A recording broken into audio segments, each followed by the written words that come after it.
Well, this would be kind of nice because it's a small group, so if you have questions, you can ask. We'll let Don introduce himself. First of all, if you're not planning to attend stealth audits and other trends in software license auditing, I would get off right now. If this is where your final destination is, then this is the place to stay. Don? Hi, I'm Don Sullivan. I've been in this industry for multiple centuries. I presently work at VMware. I'm going into my 14th year. I run business critical applications and the practice thereof and the implementation for 300,000 customers on business critical applications, and there's a lot of other stuff I've done, and here it is. But more importantly, I'm on the advisory board of License Fortress that Michael founded. So I'm by Corey. Best way to put it is I've been working with Oracle. Most people know me from my Oracle background for 40 years. I started with version 3, one of the first people in the world to ever use the product. I'm a serial entrepreneur. This is my latest business that I co-founded with somebody else. Our claim to fame is that we actually offer a financial guarantee around our advice.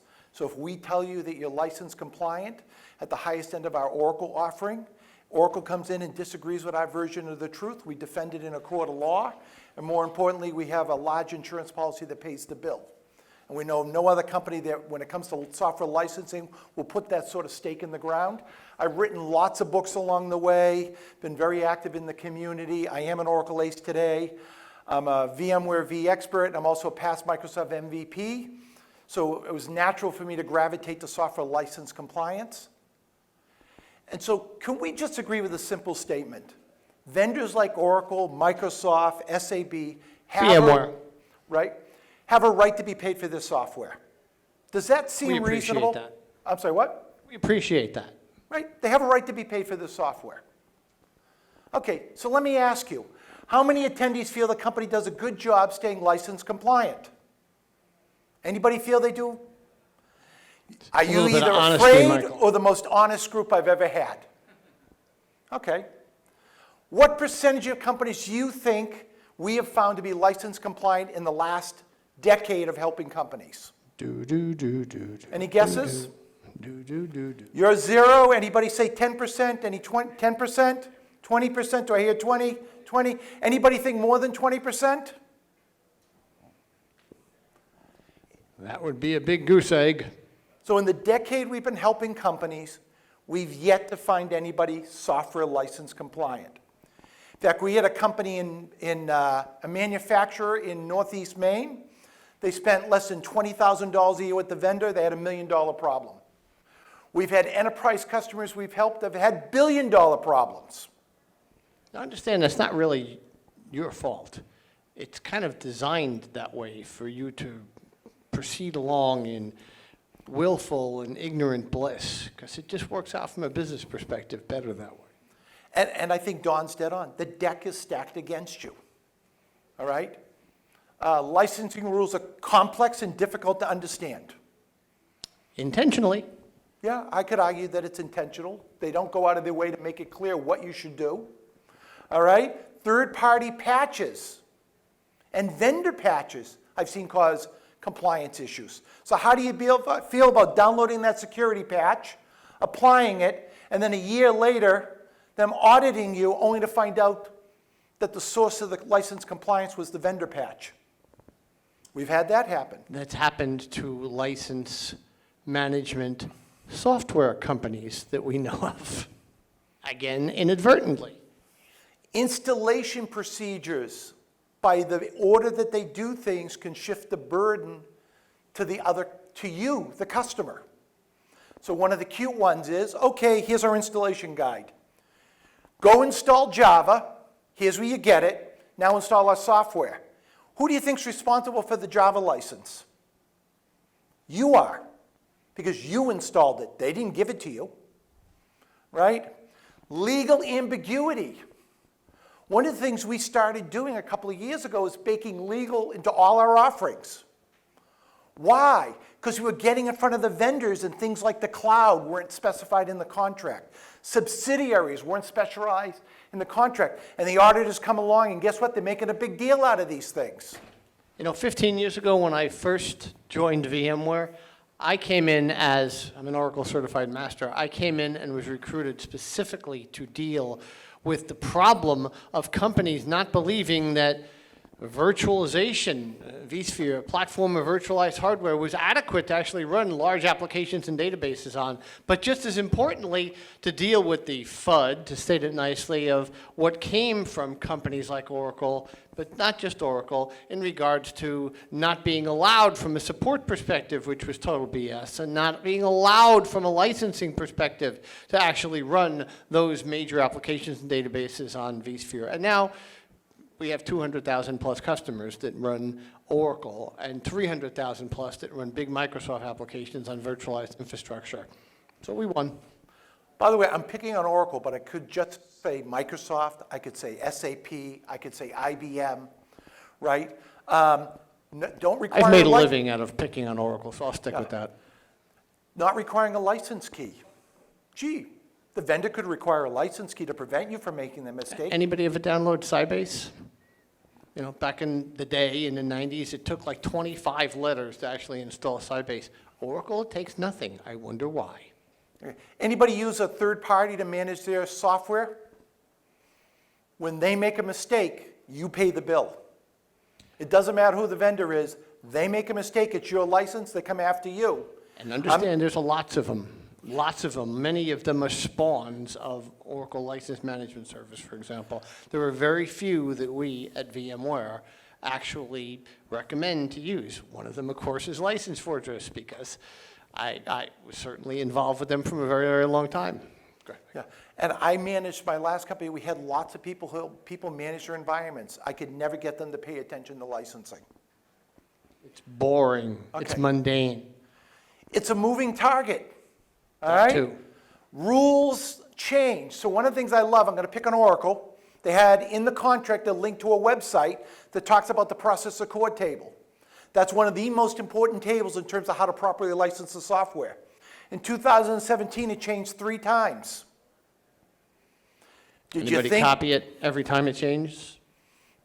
did you or take before? a copy of it when you signed the contract? Because your build changes drastically, right? Oracle's new controlling agreement contains mandatory provisions to run scripts. So if you just buy new software and you allow them to change your agreement, the next time you're audited, they're going to make you run a script. And by the way, does that script just ask you about licensing information, Don? They asked you about a lot of things. In fact, you know, firstborn kid, the whole bit. And by the way, Everything.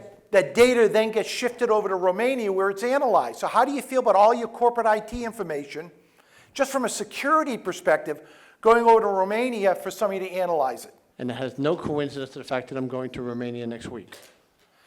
Click wrap agreements. I hate when I mix my words. All right? When you download software and it says click here to accept, anybody ever read those things? You do know they're upholdable in a court of law. So somebody in your organization, maybe it's a database administrator, maybe it's a professor in the college that needs some new version of the software, they say, I accept. If somebody is buried in there, could change your whole agreement. So You don't know what it means, even if you did read it. And even if you did kind of know what it means, you don't know what the extended implications are from a legalese perspective. It's, again, designed that way. all right.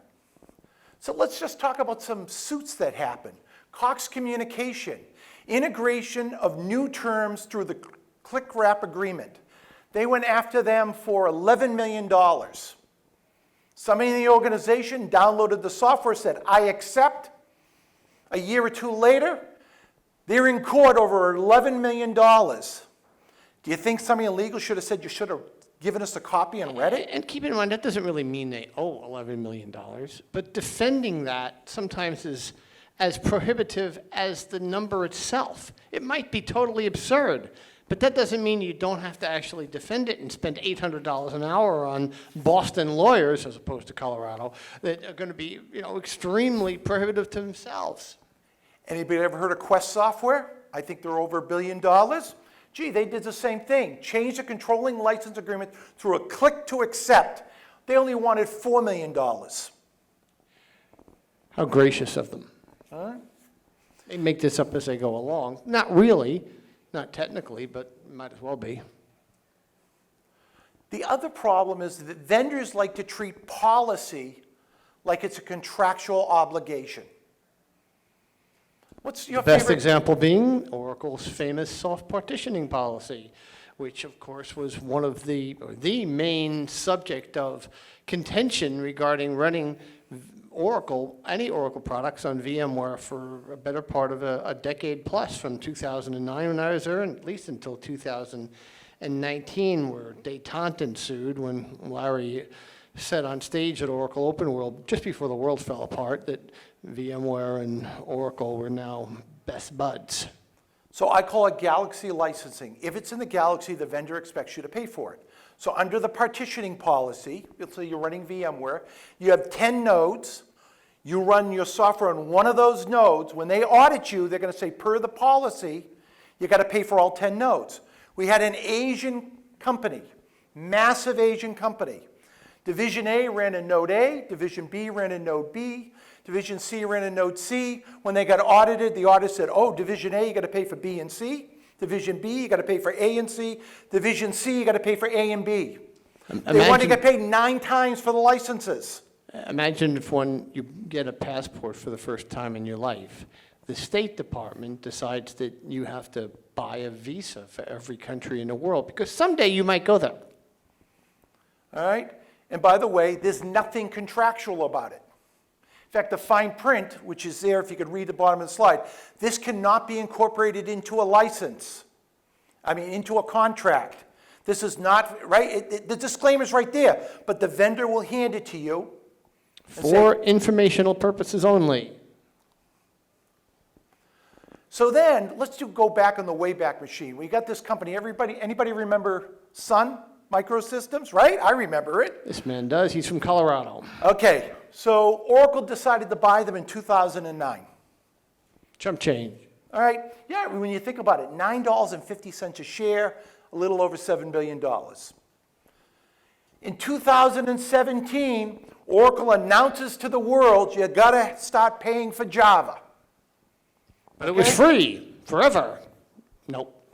It took them a decade, but after a decade, somebody said, ooh, we can make money here. And everybody used Java. All right? And because most software built their applications using the most sophisticated versions of Java, for all intents and purposes, everybody needed to go out and get a license. So just some insight, we at VMware had to be very meticulous for a number of years in separating where we could use the open source version of VMware versus the enterprise version of VMware, and therefore incurring the license. And if you had taken advantage of it, $30 for a desktop for the year, $300 per processor.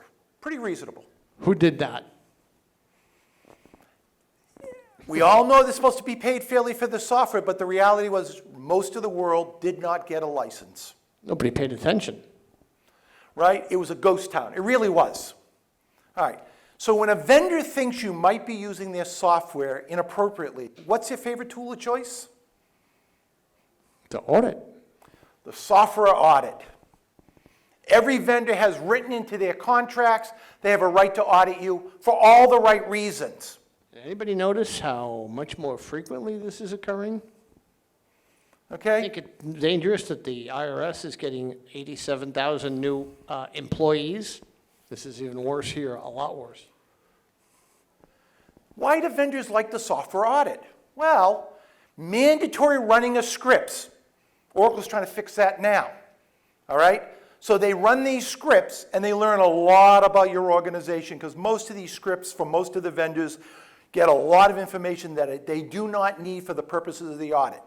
But it's usually in there, right? The weaponization of license termination, right? They can, with no court filing, terminate your use of the software if you don't let them audit you. They don't have to go to court. They just say, you just lost the right to use that software. So that's hard to do and really make you stop. At this point, for the most part, they can just turn off support, but look what's coming. How is the industry transitioning in terms of a usage model? If you don't know the answer off the top of your head, everyone, starting with us at VMware, this calendar year is moving to a SaaS model, which means with the flip of a switch, they can actually turn off how you use or that you use the software at all as opposed to just support. Confidentiality. They can run you up and down during this audit, and you can't tell anybody in the world what they're doing to you. Already built in.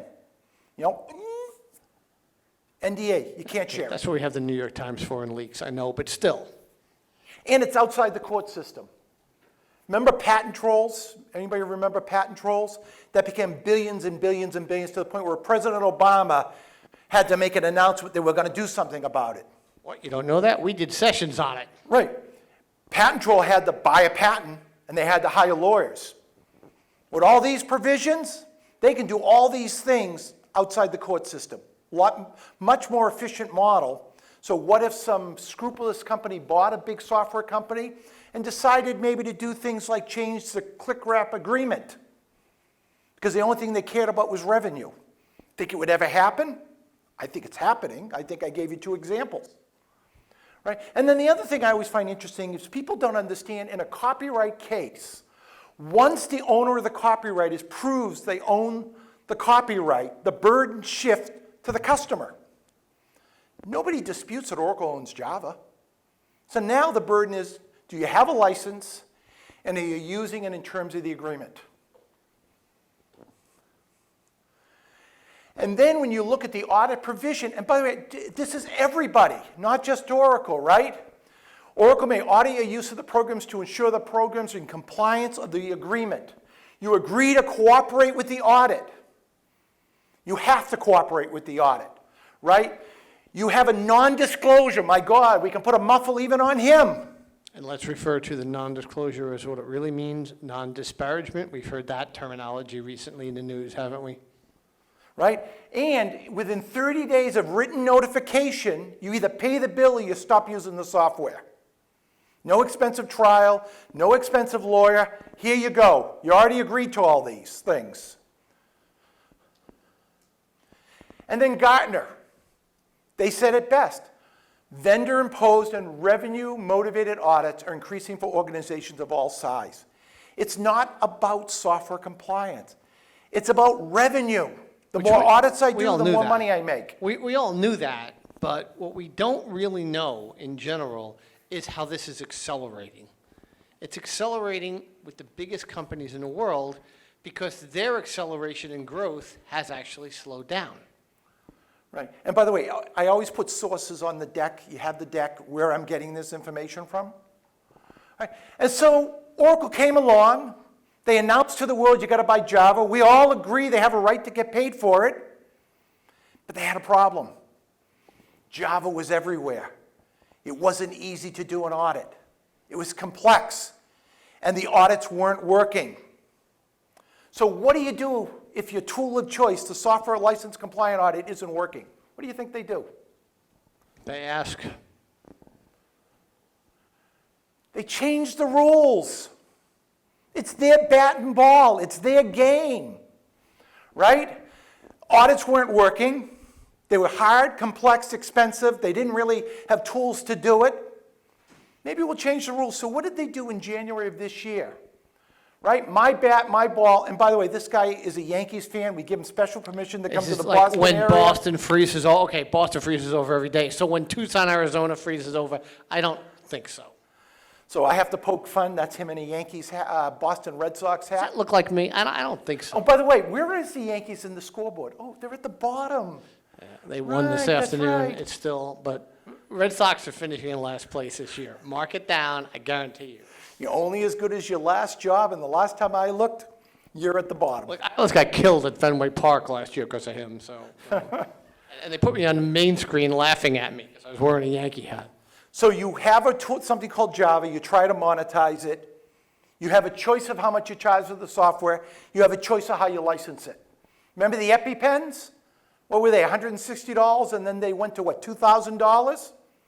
There was nothing illegal about that. I don't think it's morally right. I'm not saying that, but there's nothing illegal about it. So what does Oracle do? January 23rd, they changed the world. They said you have to license by employee.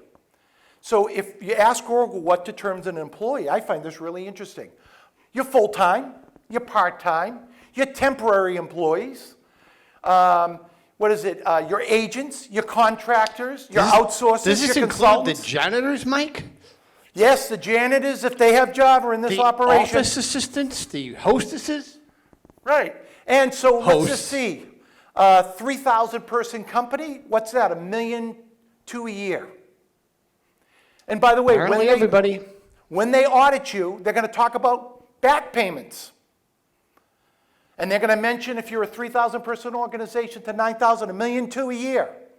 They're not going to let you know that, by the way, they can't charge you in the history under the new licensing scheme. They have to charge you under the old licensing scheme. And like I But said, if you don't know last- that, you're going to get a bigger bill. You better know it. All right. And by the way, they have a right to do this. By the way, how do you determine how many people are in the company? You go to the 10K report. There's your number. Like I said, all I have to do is ask. So now they have an easy number, and then they say, oh, you're, I don't know, Dunkin' Donuts. How many stores are there? What about all the people and the franchisees? Because they use our systems, Time to make the donuts right? and pay for Jaffa, not the coffee.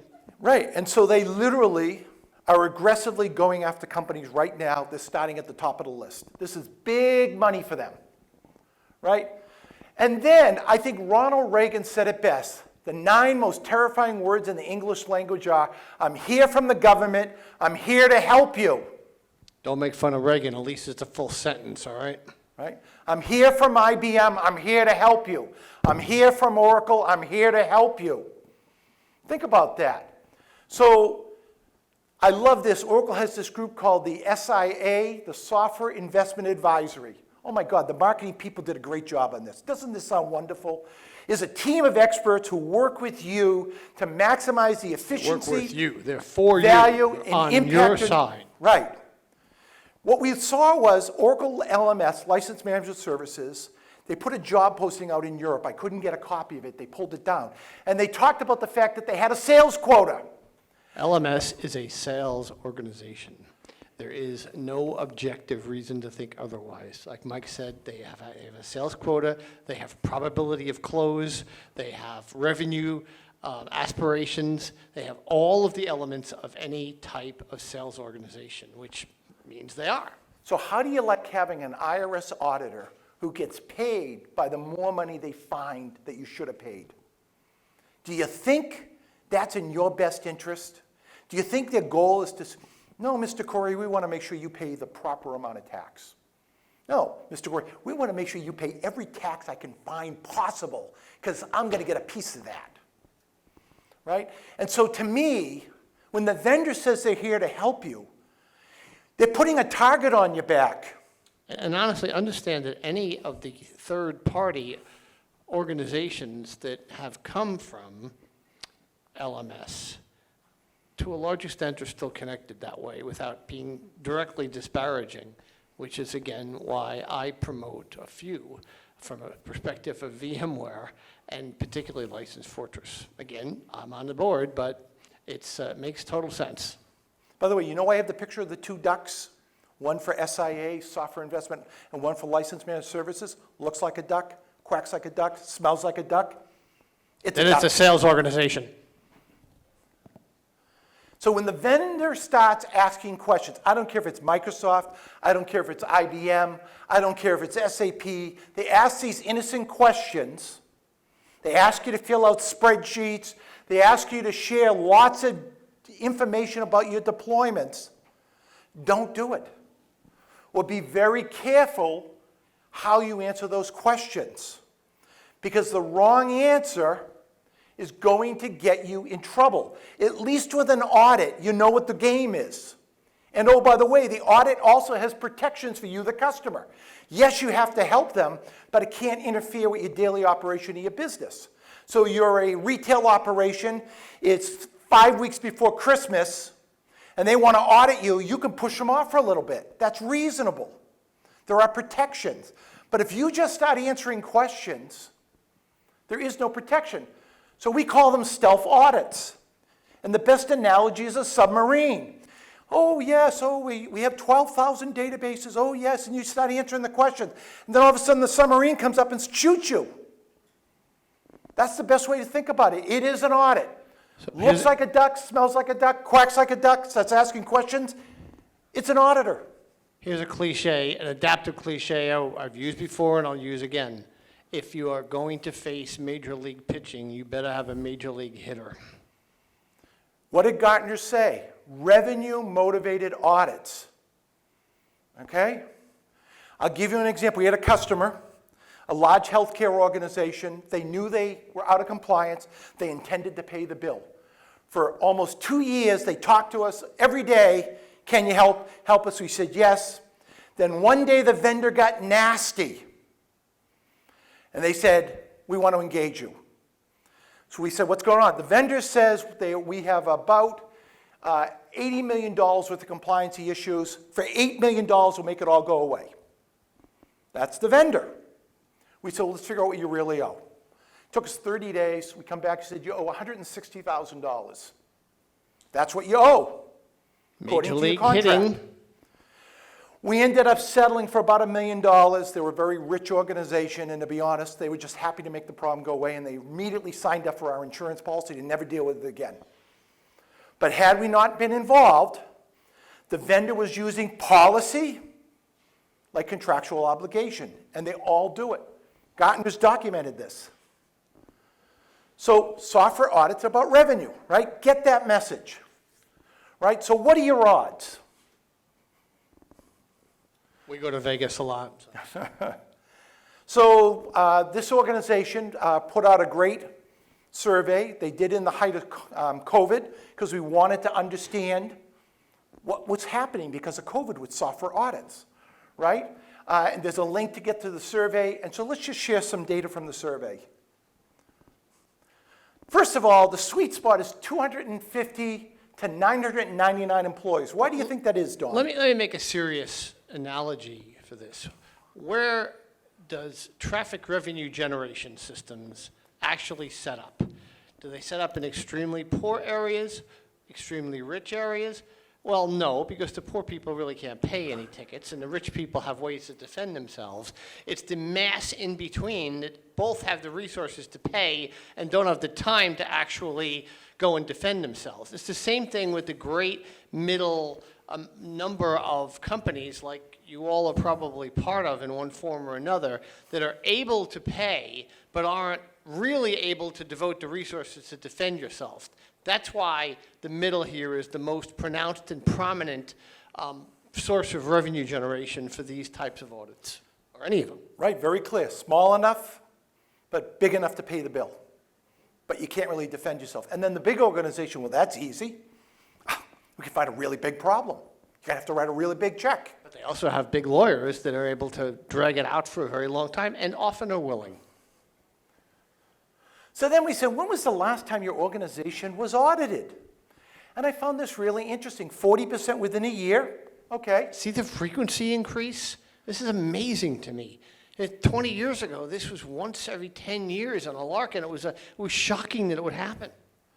The survey surmises that due to COVID, companies were looking for ways to make up lost revenue, and audits represented a trigger or a lever that they could push to generate more revenue. And like a lot of things, this was happening before COVID.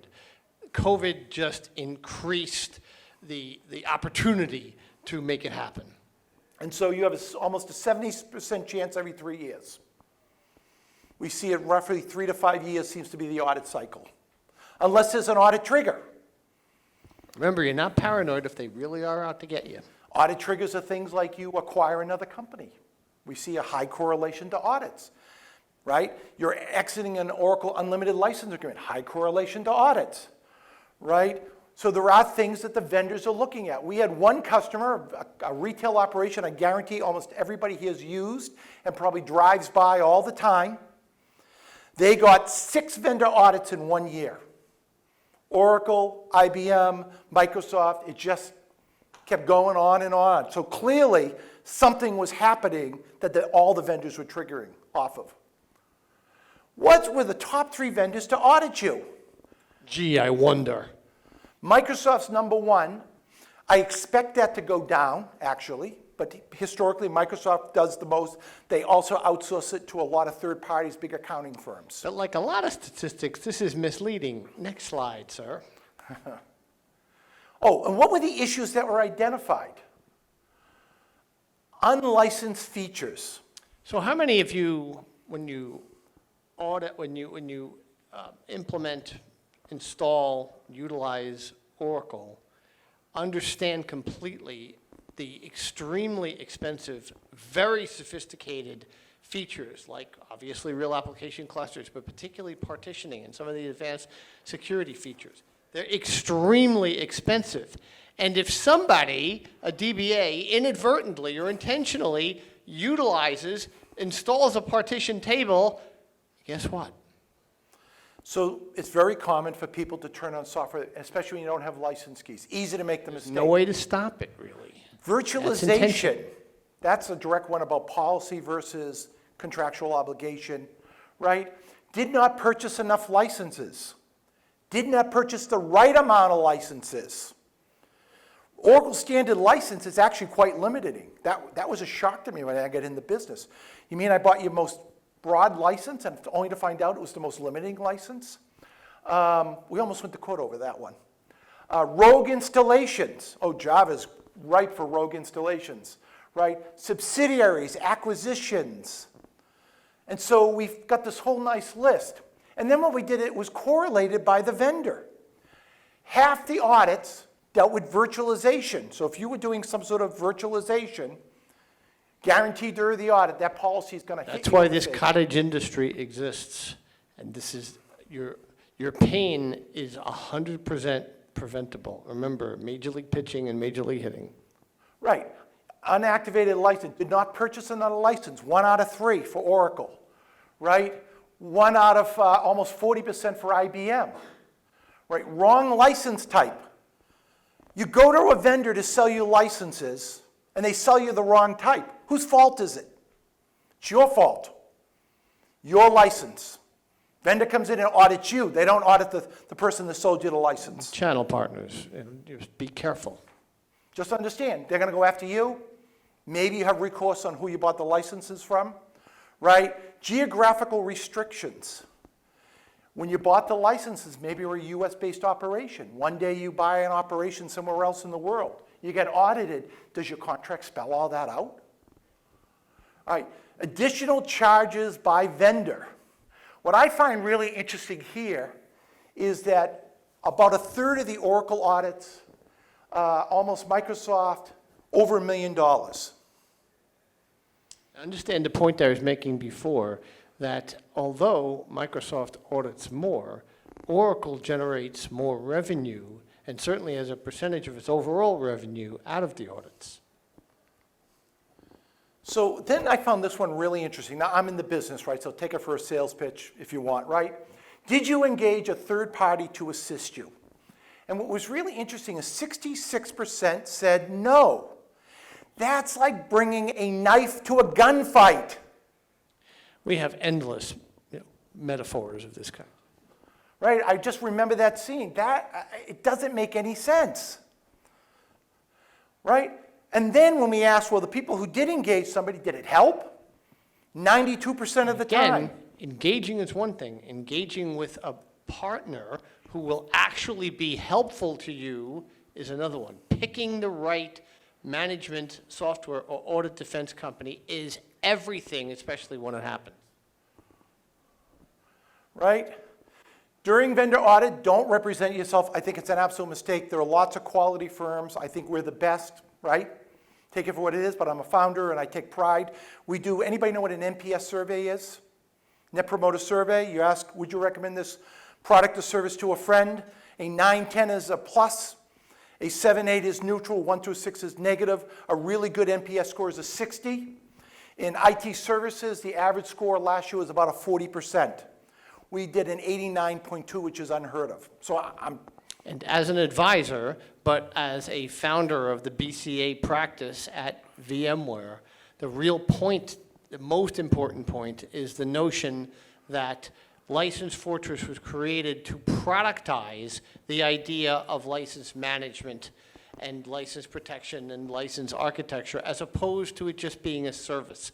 And then when you talk about the different levels that exist, whether Mike wants to refer to it anymore as indemnification or not, the point is that License Fortress will be covering their customers in every way, form, or fashion. Sorry if I use No, no, it's terms you don't want so to what- use anymore, but. So when I get into the business, when I started seeing the money that people were paying, one of the things that bothered me was the license consultants all sold licenses. And arguably made more money off the licenses they sold you than what they charged you for the advice. That's the spawning I'm talking about. That really bothered me. Then when I looked at the software vendors, the big SAM tools, been around for a long time, a lot of them were struggling with the cloud, and while I think they have wonderful tools, some of them were partners with the vendors, and they did these things like the vendor policy was the way they represented the proper way to license the software. Well, if you're a VMware customer and you have 10 nodes, and you only need to license 2 of the nodes, why is the software telling you to license all 10? Well, they got that seal of approval from the vendor, because they show the world the way the vendor wants you to see it. That's actually not contractual. And so what I realized was while you need a SAM tool, you need a licensed consultant that you can trust. It doesn't make money selling licenses. And we put the two together and never looked back. And then these are a few things I pulled out of the survey. Companies being audited by Oracle incurred the greatest cost. I would argue IBM's right behind them. Right? 67 report they do not scan software resource and configuration as part of their software asset management monitoring policy. If the vendors figure out it's an easy way to get revenue out of you, and you have no idea where you're deploying your software, you're in trouble. Remember, you make a mistake, you catch it, you can just document it and fix it during an audit to not event. But if you use an unlicensed feature and it goes on for 6 months, do you think the vendor's going to say you don't owe them money? No, they're going to expect to get paid. Right? The financial pain of the audit, people forget the hidden costs. The survey goes into all the people that have to be involved in the audit, all the time they have to spend on it. It's very expensive to deal with a software licensing audit, right? When the vendor audits you, do not assume the goal is software compliance, it's revenue. That's why answering those questions is so dangerous, right? And it's important to understand how to properly, oh, that was the other one. We have our lawyers review your close letter. You know how many times I see somebody close an audit that didn't get help, and then a year later the vendor audits them again for things that were in the previous audit? So you have to close it to make sure they can't come back at you. It's like buying a house and not having a lawyer represent you. I think it's dangerous. So that's, in a nutshell, our, I took the Red Sox cap off you. I hope you How appreciate it. gracious of him. I will simply say one thing. It has been my opinion since the inception, since the creation of License Fortress, since before when Mike and I and a number of others were talking about this problem in general back in 2013, 14, 15, or whatever, that every company should have a license management audit defense service. And if you don't, you're really being foolish. That brings it full circle to my metaphor about Major League pitching and Major League hitting. And to me, and this is why I work with Mike, this is why I'm on the board, that it makes so much sense to consider either OEMing if you're a big company that's a software vendor, or utilizing License Fortress directly. It is my recommendation. It has been for a very long time. So please consider it. Yeah, and by the way, this is a worldwide problem. We do probably 30, 40% of our business in the EU, the UK. We see the same issues. We see the same issues in New Zealand, Australia. We've seen the same issues in Japan. Every country has a little nuances due to the country manager who's running the practice. But the goal is revenue, and they all learn from each other. And right now, the Java playbook, from what I can see, this is my opinion with Oracle, is go after the big customers right away. And we'll work down. And so I'm telling you, if you have Oracle Java, get a handle on it, right? Do not wait till they come knocking, because they will. From what I can see, it's becoming very lucrative, and they are going to come knocking. It's just a matter of when you hit the list. Globalization is broad equality. Right. Any questions? You're going to be easy on us. Go ahead. If a third-party firm is a partner of the vendor, for example, they're a partner with Oracle, are they obligated in some way to automatically follow Oracle? So that's a great question. So we did the Oracle show last year because we do a lot of business specific around Oracle. Now Oracle Cloud World. Okay. So then Oracle said you had to be a partner. We said, oh, okay. Show me the partnership agreement. And I started reading the partnership agreement. I said, I can't sign that. So it states in the partner agreement that I cannot do anything that negatively impacts Oracle's business. In fact, we're preparing a legal brief on it for our customers. So let's say that I tell you you only have to license 2 nodes out of 10. Or you're a Nutanix cluster and you got 5 nodes, you only need to license 2 nodes. That goes against Oracle policy. That is a violation of my agreement with Oracle, and they can bring me up on charges, and more importantly, they can use it as discovery to get at my customers. So the answer is, what I used to say was, there are obligations that come with being a vendor's partner. What I didn't realize was those are really bad obligations. They can't act in your best interest. I'm not telling you that every one of them isn't acting in your best interest. I'm just telling you when they become a problem for the vendor, they're going to come knocking on their door and remind them they can't be doing that. So it is a problem. Yeah, we're not doing the show. We can't. It's just too dangerous. I'll be there. I'm still with VMware. Any other questions? I've got lots. Yeah, go ahead.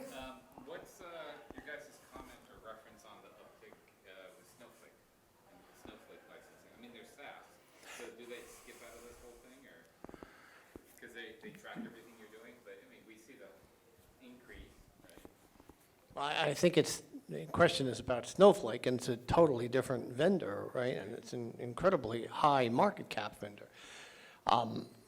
License Fortress hasn't addressed any Snowflake licensing. We should at some point, and I'm sure we will. So I really can't give you too much detail on that, but it's a good question. So I don't really know much else to say. See the move, right? It's How much of this? Yeah, the answer is I can't count because I really don't know, so I'd misspeak. I can tell you that it's great technology. I get why it's taking off. I think right now they're growing and this is not where they're focused. They have a lot, and they have a market cap near VMware, so. I don't know. Yeah, but there is going to be a point where organic growth is, and they're going to be looking for other ways to grow the business. Okay, that's the point where there's that potential, right? My bigger concern is when let's say a venture capitalist comes in who only cares about generating revenue at all costs, and they buy a company. You remember Computer Associates?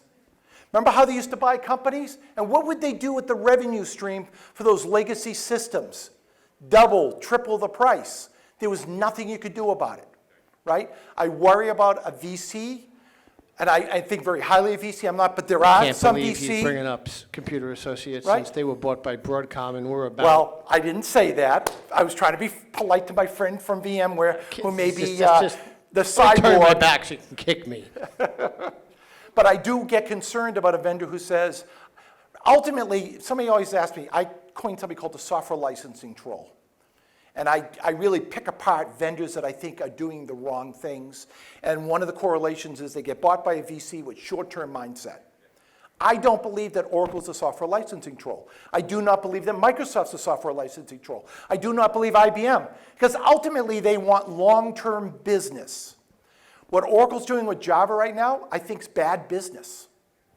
And it's really unfortunate, and I hope it does correct itself, but right now it's bad business. But up until that point, I think you could work with these vendors, but not so sure, but I can't comment on them yet. It's SaaS. They flip it off. They know Oh, Immediately, we yes. talked about that. Subscription. Why do they like subscription?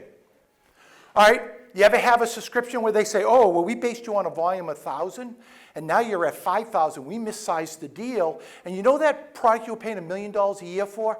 Well, it's now $4 million a year. What do? Oh, you don't like it? Well, we'll just shut it off. My God, that gives them more leverage, right? And everyone is doing it. Everyone, meaning every software company. in It used to be that Oracle support would go up a predictable 3% a year. They're now changing it to 8% a year. So if you pay 22% a year in support, you're rebuying the software every 4 to 5 years. I've seen customers, I've seen this with other vendors, they're paying more in support than if they just bought new licenses. Remember, 22% a year, right? 4 to 5 years, you bought the software again. And now it could grow up to 8% a year increase. It'll be even faster. Okay, the other one. Yeah. So in the Yeah. And they're really pushing for Oracle's doing this to you and switch over to their licensing.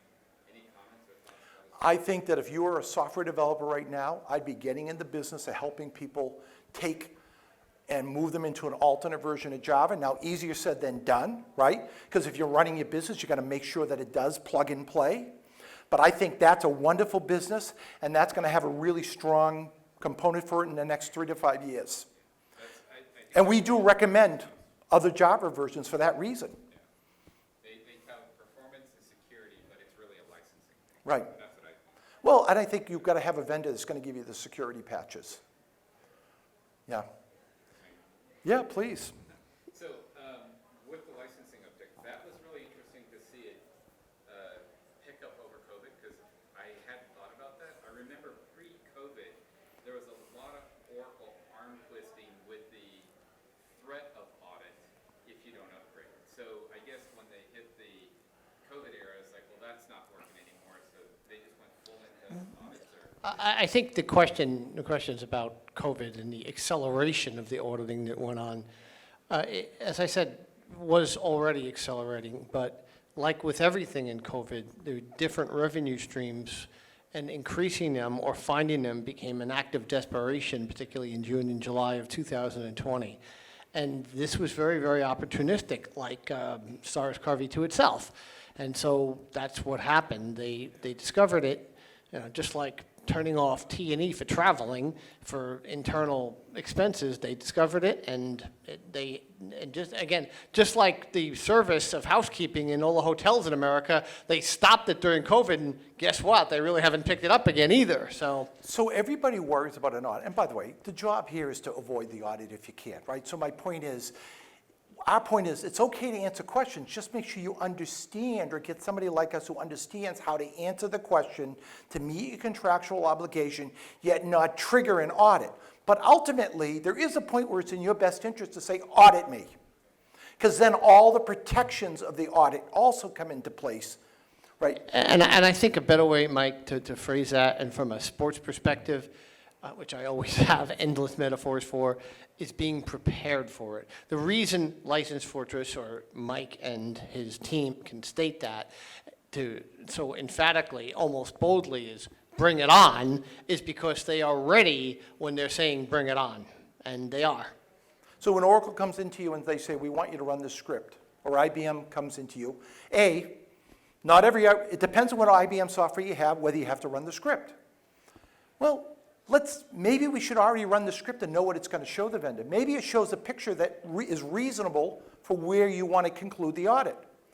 Or maybe it's going to show a picture you don't really want the vendor to see. Then let's talk some strategies to get saying to the vendor, we're not going to run the script. We don't have to. Let's talk about some things we are willing to do to get past this. And so we navigate those issues. The goal here is to get so you pay the vendor for the software you're using. You don't pay it based on, vendor policy. Non-contractual issues as a whole. And know where you're not using appropriately and fix those problems, because you can fix them. You don't have to tell the vendor. But once you get audited, you have to inform the vendor of changes made during the audit period. So your obligation to the vendor changes during an audit. But before the audit, you made a mistake, you can just go correct it. Especially in a VMware environment or virtualized environment. Oh my God, I moved it onto a giant CPU processor-based host. Gee, maybe I should move that workload here. We have one customer, they have one workload on this giant host that was creating a $7 million compliancy issue. It was just a vMotion to a smaller host, and the issue went away. We're really good at that stuff. Hey, Mike, I think we need to close. Yeah. Hey, thank you, everybody. There's free drinks. Yes, thank you, That's my folks. understanding. You've been a very gracious audience, so thank you very much.